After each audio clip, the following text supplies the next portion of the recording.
Tired eyes are watching you, watching your every move. Tired eyes. Yeah. So whoever sang that, Hall & Oates, maybe.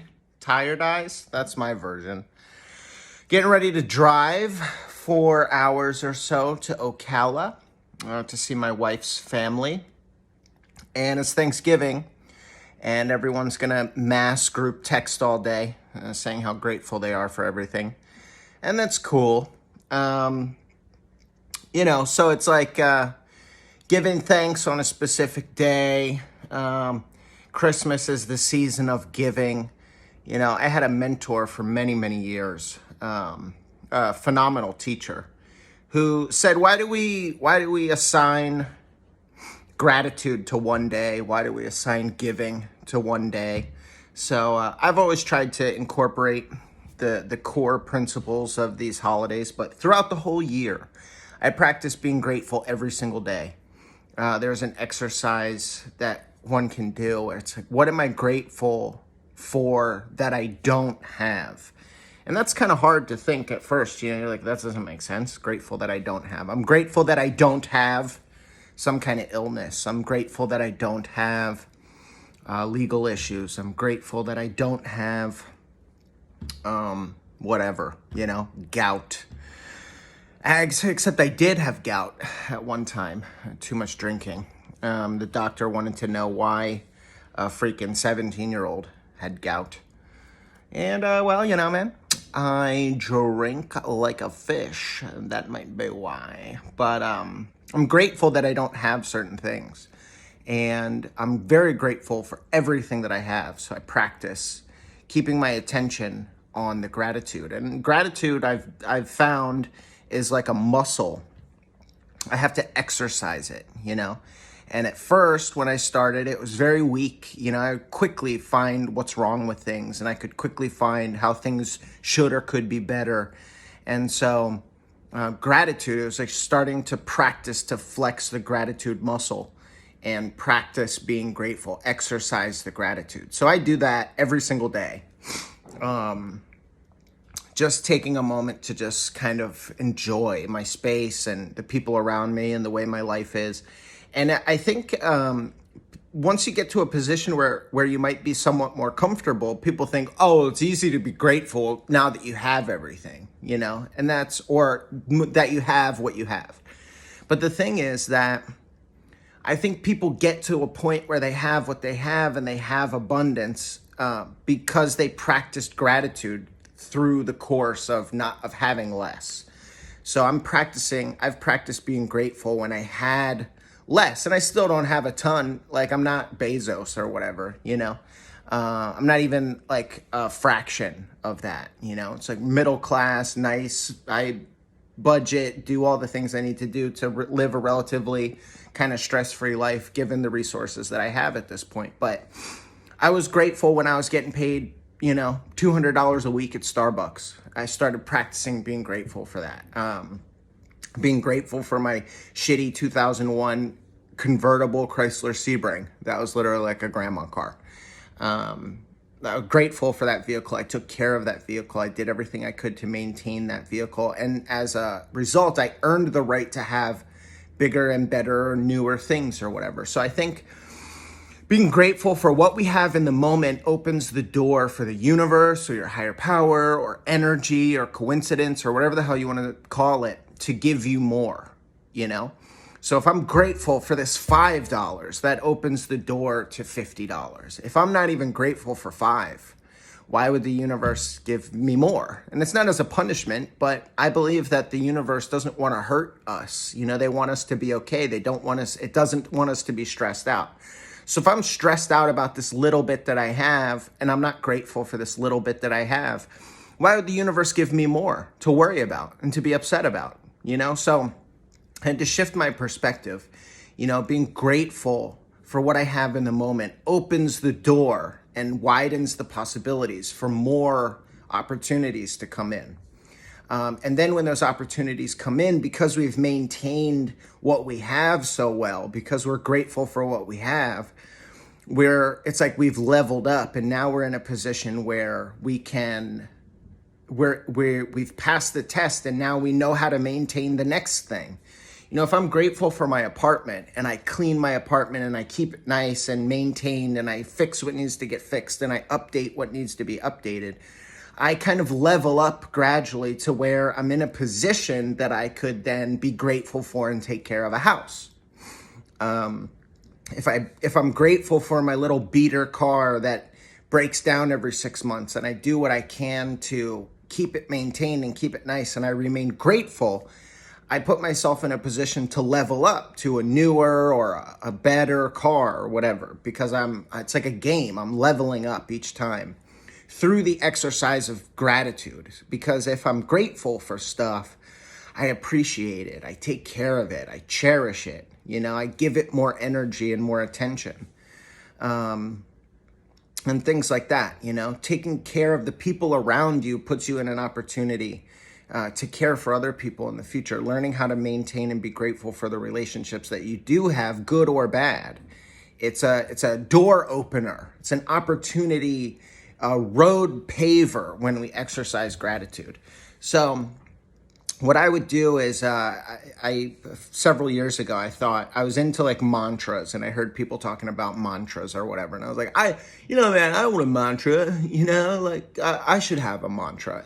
But I wanted it to kind of I wanted it to check all the boxes. So I thought, okay, what would I need to be satisfied in my life if I could put my mind on that every day and manifest it, or just put myself in the energy wavelength to have more of that. And I thought, okay, well, nothing matters if I'm not healthy.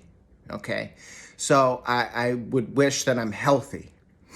And then if I'm healthy, if I'm in perfect health, then any amount that I have, whether it's big or small, whether that's money, things, friends, opportunities, anything I have, if I'm healthy, would be considered wealth. All right. So everything that I have, I'm healthy. The things that I have, I cherish. So I'm wealthy.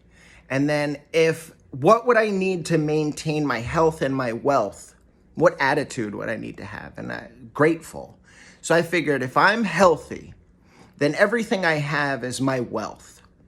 And then if I can maintain gratitude for those things, I'm in a position to keep what I have and to earn the right to have more. So my mantra became, I am healthy, wealthy, and grateful. Healthy, wealthy, and grateful. Healthy, wealthy, and grateful.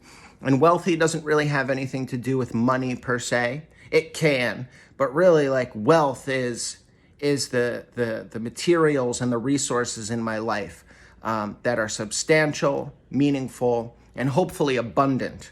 And abundant for everybody is different. So abundance is a personal perspective. Some people need a lot, to feel like they have abundance. And other people really don't need much. They're very happy with a more contained amount of resources. And that's wealth to them. So healthy, wealthy, and grateful. So it's Thanksgiving, and we're going to, do what we can to connect with our family and friends, considering where we are in the world. And I think the most important thing to do is to, connect emotionally. It doesn't matter if I have to see people face to face or not, or if we're going to sit down and break bread. Today, like really every day for me, but I'm just going to focus on maintaining a positive, grateful attitude for what I'm doing. Like I'm going to drive to Ocala 4.5 hours. I don't want to drive that far. I don't want to do that. But I'm grateful that I have the ability to do that. I have a full gas tank. I have a car that I know isn't going to break down on the way. I'm going with my wife and my sister-in-law. And we're going to laugh and have fun and do whatever. And we're going to get there, and it's going to be nice because of the way we live our lives. We don't have drama in our family. We don't have any bullshit that we have to deal with. There's no shit talking and gossip and nonsense. We're just kind and pleasant with each other. We work hard to put our resentments aside when they crop up. And we're just grateful for each other. So to all my family that's in Pennsylvania and my friends that are scattered all over the United States and the world, it's like I'm going to be thinking about my friends. I think about my friends all the time. Even though all of my friends have dispersed away from me, I don't have any real close friends in my immediate vicinity. But I know that in a moment of need or trouble or whatever, I have a core group of people that I could call on, and they would come help. And vice versa. No questions asked, man. I'm in a fucking jam. Please come help me. That's it. I'm on a plane. I'm in a car. I'm doing whatever I have to do to get to my friends. And I know that they would do the same thing for me. So it's a really abundant life, and it's not about millions of dollars and tons of things. It's about being grateful for what I have, and maintaining what I have so that I can level up, and completing all the little baby steps to get to the next level, whatever that is. If I can't maintain what I have, I don't put myself in a wavelength to deserve more, and not even deserve, but to be capable of getting more. So I try to prove to myself and to the energy fields around me that I'm capable of more by doing what I can do to maintain perfect balance in my life with what I have. So healthy, wealthy, and grateful, because if you have your health, you have everything. You're a wealthy person if you have good health, and you can maintain good health. And if we can exercise that gratitude muscle, then we will maintain and grow whatever our wealth is, and we will maintain and grow whatever our health is. So healthy, wealthy, grateful. I am healthy, wealthy, and grateful every single day, no matter what's going on. And I have to remember that compared to a huge percentage of the world, right? I'm one of the richest people that has ever lived. And I live at a time that is the most comfortable and safe time in human history. And I hope that we can focus on that, get past all the nonsense that we've seen over the past several years, and realize how freaking lucky we are to live at this time. I didn't choose to be born in this era, but here I am. It's the safest, arguably most peaceful time based on where I am in the world. And what I try to do is just love everybody I come in contact with. I work really hard not to judge people, and I exercise that gratitude muscle. It's something will go wrong, something shitty will happen, and I can get onto that. I can focus on what's not going my way or what's not going right, but I have to consciously shift my thought. So it's an exercise. Like, I have to consciously lift the weight. I have to exert force to move that weight through space. And so I have to exert force in my mind to stop focusing on the thing that's not going right and focus on, okay, what about this situation is right, is good? What can I learn from in this situation? What am I grateful for in this situation? And it shifts your attitude and it shifts your mind, but it's not easy to do. It's just you consciously put your attention on the lesson or the growth or the positive aspect in any situation, no matter how shitty the situation is. It could be the most terrible situation in the world. Use your imagination, whatever that is. There's something to be gained from that situation. There's something to learn in that situation. And there's something to be grateful for in that situation. So, whatever, dude, that's what I do. And it's working out for me. I'm not a rich person. I don't have, all this shit. But what I do have is very nice. What I do have, I maintain, and I maintain gratitude for it.